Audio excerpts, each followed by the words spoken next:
Rabbit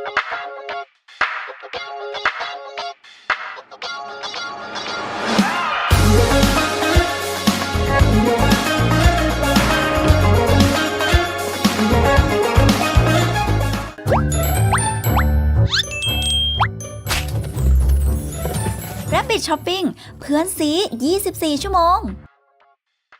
สวัสดีค่ะแอนนี่นะคะในละครใจพิสูจน์ค่ะยิ้มแบบแค่นี้พอแอนนี่ยิ้มแค่นี้พอไม่กว่านี้แล้วนะอะไรถ้าเป็นลิงถ้าเป็นลิงถ้าเป็นหลิงเหรอคะสวัสดีค่ะแอนนี่นะคะ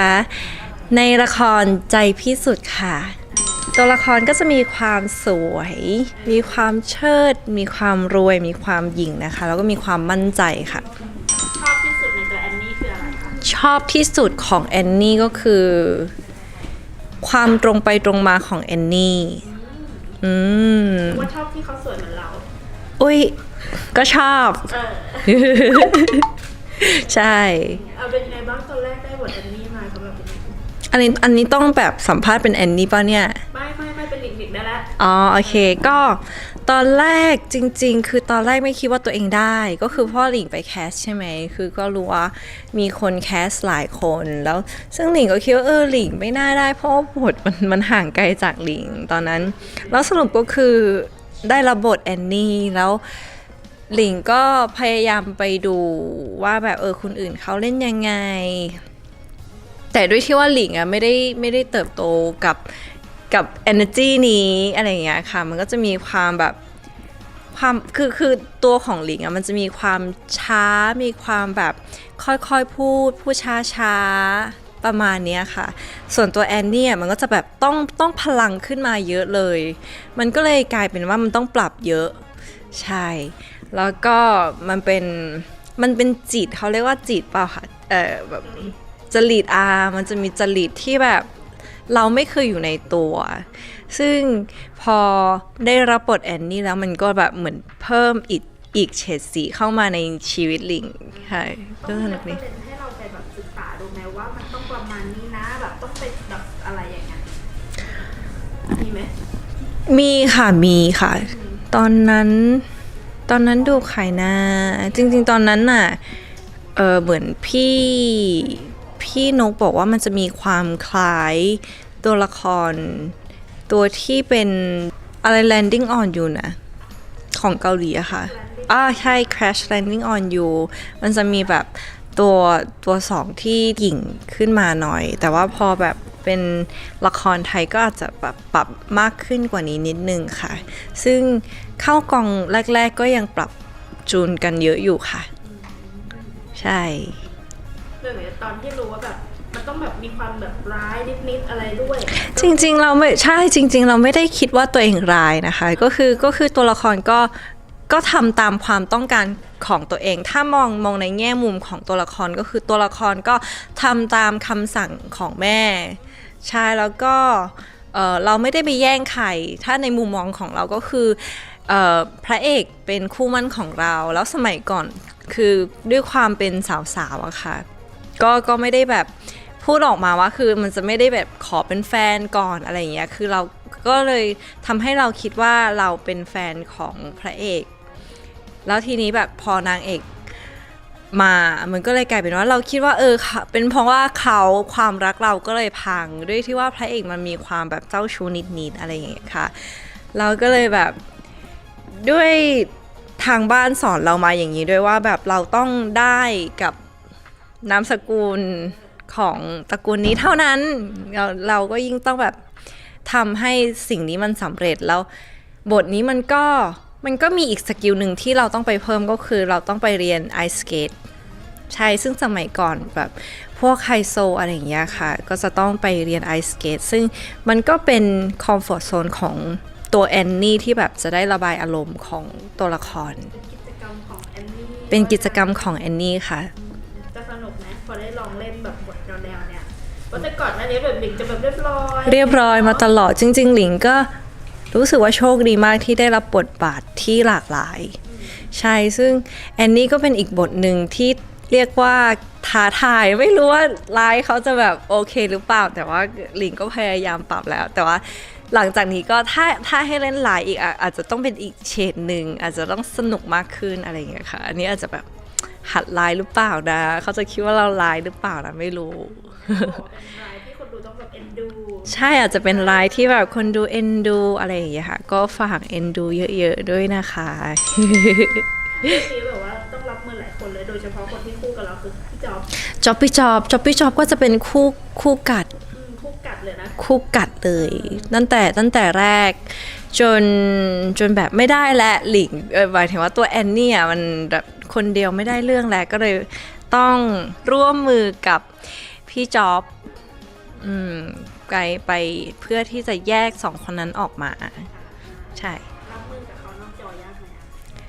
นอกจอเหรอคะไม่ยาก ยาก จริงๆพี่จอบเป็นน่ารักคือนิสัยน่ารักแล้วก็เป็นคนตลกพูดเก่งอะไรอย่างเงี้ยค่ะอารมณ์ดีจริงๆพี่จอบกับตัวละครมีความคล้ายกันมากนะในความรู้สึกของหลิงมันก็เลยทำให้ว่าแบบเราเวลาเข้ากับพี่จอบรู้สึกกับตัวละครพี่จอบมากขึ้น เรื่องนี้ก็แบบมาน่ารัก กับจอบพี่จอบ เอาเป็นไงบ้างหนิแบบว่าเล่นละครมาหลายเรื่องแล้วเป็นตอนนี้เป็นแบบเป็นไงกับการแสดงของตัวเอง ก็ยังตื่นเต้นทุกครั้งที่เข้ากองยังตื่นเต้นทุกครั้งที่ได้รับบทใหม่เพราะว่าหลิงรู้สึกว่าทุกครั้งที่เราได้เข้ากองใหม่เข้าค่ายใหม่ได้รับบทบาทใหม่มันก็คือเริ่มต้นใหม่ตลอดเลยใช่มันอาจจะมีแบบประสบการณ์ติดมากับตัวแต่ว่าไม่ว่าจะเป็นภาษาคือด้วยที่ว่าหลิงไม่ได้แข็งแรงกับภาษาไทยมากเวลารับบทย้อนยุคมันก็จะแบบต้องพยายามเข้าใจแล้วก็พูดให้เข้าปากด้วยก็จะรู้สึกว่าแบบรู้สึกตื่นเต้นกับสิ่งนี้ตลอด ตอนนี้อัพเลเวลขึ้นมาขนาดไหนแล้วกับภาษาตอนนี้คือแบบ อัพเลเวลหรอไม่รู้ให้คุณผู้ชมเป็นคนตัดสินดีกว่า ไม่กล้าพูด สามารถทันคำแสลงหรือคำอะไรอย่างเงี้ยเราเข้าใจได้ดี ก็ดีขึ้นค่ะ ถ้าเทียบเรากับเทศอ่ะ หลิงน่าจะดีกว่า ใช่ไหมคะนี่น่าจะดีกว่าใช่ ได้ไปเช็คฟีดแบ็กตัวเองในแบบในทวิตเตอร์หรือแบบในโลกออนไลน์อะไรตรงไหนของหลิง ของหลิงเหรอคะคือมีเช็คบ้างค่ะก็คือตั้งแต่ใจซ่อนรักแล้วเหมือนหลิงสัญญาว่าพอถ้ายอดวิวถึง1 ล้านก็จะกลับมาเล่นเอกยอดวิวเขาเรียกว่าไพลอตของจะใช่ยอดวิวไพลอตของใจซ่อนรักถ้าครบ1 ล้านหลิงก็จะกลับมาเล่นเอกซึ่งก็ทำตามสัญญาแล้วว่ากลับมาเล่นเอกพอเล่นเอกคือเหมือนแฟนคลับจากกลุ่มเล็กๆก็เลยกลายเป็นแบบขยายใหญ่ขึ้นแล้วหลิงก็เห็นสิ่งนั้นจากเอกแล้วก็เห็นคนชื่นชมอะไรอย่างเงี้ยค่ะชอบแซวชอบคือเหมือนเขาเห็นว่าหลิงแบบตลกอ่ะไม่รู้ ตลกธรรมชาติ อาจจะใช่มั้งเขาบอกว่าหลิงอ่ะทำงานการไฟฟ้าช็อตเก่งอะไรอย่างเงี้ยก็ได้เข้าไปดูบ้างค่ะแล้วก็รู้สึกว่าคือนอกจากว่าเขาเรียกว่าคำชื่นชมก็มีแบบให้กำลังใจด้วยมีแบบฝากความคิดถึงเราด้วยเราก็แบบปลื้มใจ เพราะวันนั้นที่มาช่อง3ก็คือแบบข้างร้าน ไม่คิดว่าคนจะมาเยอะขนาดนั้นคือเหมือนทุกครั้งที่แบบหลิงเข้าไปเจอแฟนคลับหลิงก็จะตั้งคำถามเฮ้ยนี่มัน ใช่แฟนคลับเราหรือเปล่าเพราะว่าจากตอนแรกๆอ่ะที่เปิดกองใหม่ๆเปิดกล้องใหม่ๆก็คือมีแบบไม่กี่สิบคนเองจนถึงตอนนี้หลักร้อยในแฟนคลับก็อาจจะหลักพันแล้วอะไรอย่างเงี้ยค่ะก็เลยแบบเห็นตั้งแต่ยังไม่ออนแอร์กระแสตอบรับดีขนาดนี้ก็คือรู้สึกดีใจมากแล้ว แต่ตอนนี้ละครถ่ายจบไปเรียบร้อยแล้วเนาะใจซ่อนรัก ใช่ตอนนี้ใจซ่อนรักถ่ายจบไปเรียบร้อยแล้วซึ่งก็จะมีคิวออนแอร์แล้วก็อยากฝากติดตามใจซ่อนรักด้วยค่ะ เป็นยังไงบ้างกับบทบาทนี้เราแบบ กับบทบาทฟาราดาใช่ไหมคะคุณหมอฟาราดาก็จะเป็นอีกบทหนึ่งที่มีความใกล้กับหลิงหลิงแต่ก็จะมีบางอย่างที่ต้องเพิ่มเข้ามาใช่ความนิ่งความโตอายุด้วยอายุตัวละครกับตัวหลิงก็จะมีความเท่ากันแล้วก็ได้ไปเวิร์กช็อปเพิ่มกับน้องออมค่อนข้างที่จะเยอะค่ะคือเวลาแบบเข้าซีนก็เหมือนจะแบบเราต้องมีมงอยู่ตลอดเวลา ใช่มันก็จะเป็นโจทย์ที่แบบทุกครั้งที่เราเข้าซีนเราก็จะถามว่าตอนนี้มงยังอยู่หรือเปล่าใช่แล้วก็มีเสน่ห์ความเพลวๆของตัวฟาราดาด้วยใช่เพราะว่าตัวฟาราดาจะมีความแบบเพลวๆสายตาเหมือนจะแบบเจ้าชู้นิดนึงลิงก็ต้องปลุกเสือในตัวเองขึ้นมาปลุกเสือ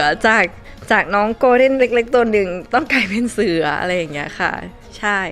เราไม่เป็นโกลเด้นที่โตแล้วเราเป็นเสือไปเลยจากโกลเด้นเด็กเป็นเสือไปเลย ไม่ข้ามเวลไปเลยข้ามเวลไปเสือไปเลยก็จะมีความยากตรงนี้สำหรับลิงค่ะเราเป็นไงพอได้เล่นกับออมอย่างเงี้ย เล่นกับออมเหรอคะจริงๆออมเป็นคู่เล่นที่แบบน่ารักมากเป็นปาร์ตี้เป็นทุกอย่างที่แบบน่ารักมากเพราะว่าเขาเหมือนทำให้เราทำงานได้สบายใจมากแล้วก็รู้สึกว่าทุกครั้งที่คือต้องบอกว่าซีรีส์เรื่องนี้ดราม่าค่อนข้างที่จะเยอะแล้วหลิงรู้สึกว่าการที่เรามีปาร์ตี้เป็นน้องออมแล้วเข้ากับน้องออมอ่ะคือสบายใจมากที่สุดแล้วก็รู้สึกว่าน้องออมเป็นน้องที่ทำงานเก่งมากสำหรับหลิงนะแบบทำงานเก่งแล้ว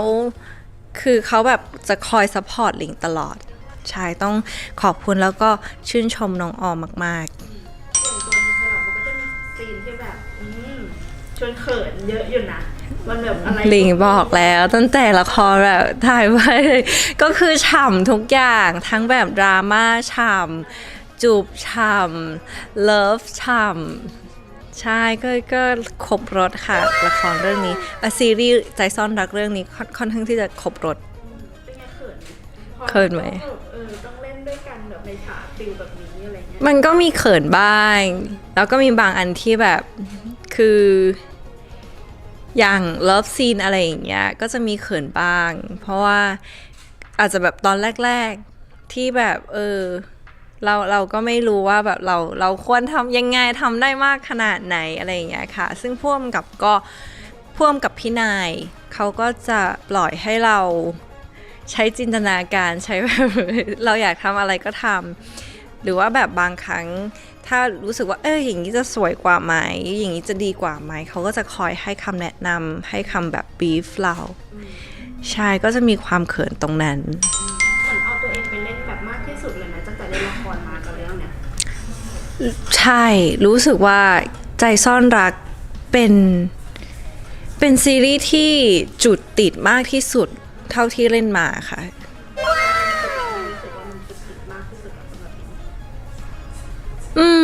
พูดถึงมันก็ Amazing เหมือนกันนะหมายถึงว่า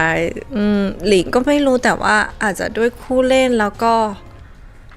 พ่วงกับคือทุกอย่างหนูรู้สึกว่ามีผลกระทบ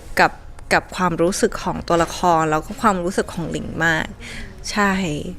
ความตั้งใจแรกที่รับอะคืออะไรสำหรับเรากับเรื่องนี้ความตั้งใจที่จะรับเรื่องนี้ใช่ไหมคะคือจริงๆเรื่องนี้เป็นเรื่องแรกของช่อง3ที่ทำเป็นซีรีส์ซัฟฟิกหลิงก็รู้สึกว่าหลิงได้รับโอกาสที่แบบพิเศษมากๆใช่แล้วหลิงก็อยากพออ่านนิยายแล้วก็รู้สึกว่าแบบเป็นตัวละครที่น่าสนใจตัวหนึ่งใช่มันทำให้เรารู้สึกว่าจริงๆความรักมันไม่จำกัดแค่เพศมันก็คือความรักไม่ว่าคุณจะเป็นใครใช่ก็เลยรู้สึกว่าน่าสนใจแล้วยิ่งแบบเป็นเรื่องแรกของช่อง3ยิ่งอยากทำให้มันดีแล้วยิ่งคู่กับน้องออมตอนเวิร์กช็อปแรกๆก็รู้สึกว่าแบบเราอยากจับมือไปด้วยกันทำให้ซีรีส์เรื่องนี้แบบดังอะไรอย่างเงี้ยค่ะอย่างตอนไพลอตมันมีไดอะล็อกในซีนอะที่แบบทุกคนบอกว่าอะไรนะที่ฉากที่กลับมาง้อกันอะที่พี่บอกให้อภัยน้องเปล่าค่ะพี่แค่อยากทำให้พี่อยากแค่พี่แค่อยากทำให้รู้ว่าคนที่ถูกทิ้งมันเจ็บยังไงอันนั้นต้องไว้เหมือนกันนะพี่บอกอันนั้นก็เป็นอีกสิ่งหนึ่งที่แบบน้องพยายามกลับมาง้อส่วนเราก็พยายามแบบแก้แค้นทำให้เขาเจ็บที่สุดเจ็บเท่าที่แบบเราเคยเจ็บมาอะไรอย่างเงี้ยค่ะแล้วเราจะโบ้ตอนท้ายไหมคะก็ต้องไปดูว่าถ่านไฟเก่าจะจุดติดหรือเปล่าคุณหมอฟาราดาจะใจแข็งขนาดไหนนะคะแต่อีกอย่างมีช่วงหนึ่ง ช่วงนี้แบบว่าหลายคนจะมีกระแสของการพรีเดบิวต์ คืออะไรคะ pre debut ว่าเป็นแบบ ภาพก่อนเข้าวง เป็น การ ภาพเราก่อนที่เราจะเข้าสู่วงการบันเทิง สิ่งนี้น่ากลัวมาก อย่าหาท อย่าหาเคยเห็นของตัวเองบ้างไหมว่าสิ่งที่แบบ มีแล้วเหรอ ผุดขึ้นมาอย่างเช่น อาจจะเป็นตอนประกวดนางงามของส ำอ๋อ หรือตอนที่คุณเป็นคนที่หมุน วงล้อ เออ มันแรงจริงนะพีเดบิวต์เนี่ย เออ ที่ทุกวันนี้ยังโดนตกเลยโดน ก็ถือว่าจริงไม่รู้อะแต่ว่าหลิงอะคือเวลาหลิงแนะนำตัวกับเพื่อนๆใหม่อะหลิงก็จะชอบบอกว่าหลิงเป็นนางงามไก่ย่าง ใช่หลิงคือหลิงก็ภูมิใจในแต่ละสเต็ปของตัวเอง ก็ได้น่ารักดี อย่างตอนที่ไปประกวดก็มีที่เอามาเล่าว่าแบบกินไก่ ชนะเพราะว่ากิน เพราะว่าหิว ชนะเพราะว่าหิวล้วนๆ จริง ก็คือแบบว่าแฟนๆสามารถเอาพรีเดบิวต์มาแซวกันได้น่ารักเลยเนาะ ๆ พอดีพองามแล้วลูก เรามีเยอะไหมคิดว่าเราจะมีเยอะไหม ไม่รู้หลิงคิดไม่ออกเลย ก็น่าจะเป็นช่วงนางงามอะไรอย่างเงี้ย เนาะ อาจจะมีเจอภาพเราตอนเด็กกว่านั้น ตอนเรียนไฮสคูลอะไรอย่างเงี้ย ก็ไม่บี เราดู ความสามารถแฟน ไม่ต้องมีความสามารถขนาดนั้นก็ได้บางทีเก็บความสามารถ เนาะให้ดูตอนนี้ดีกว่าเพราะว่าสวย ใช่คือแบบ เออ เราก็ต้องโฟกัสปัจจุบันอยู่แล้ว อดีตอย่าไปแบบมองเยอะ เออ มองปัจจุบัน อันนี้แหละ โอเคงั้นฝากละครแล้วกันเนาะทุกเรื่องของเราเลยเป็นไงบ้าง ก็ค่ะหลิงก็อยากฝากละครของหลิงด้วยนะคะ ตอนนี้ที่กำลังออนแอร์อยู่นะคะ ใจพี่สุดค่ะ แล้วก็เดือนหน้าก็จะมีในวันที่ฝนพลั่งพลาย ใจซ่อนรักนะคะ แล้วก็ปลายปีน่าจะมี1 ใน 100ค่ะ ผลงานเยอะปีนี้ไม่เหงา ไม่เหงาค่ะ ค่ะ ขอบคุณค่ะ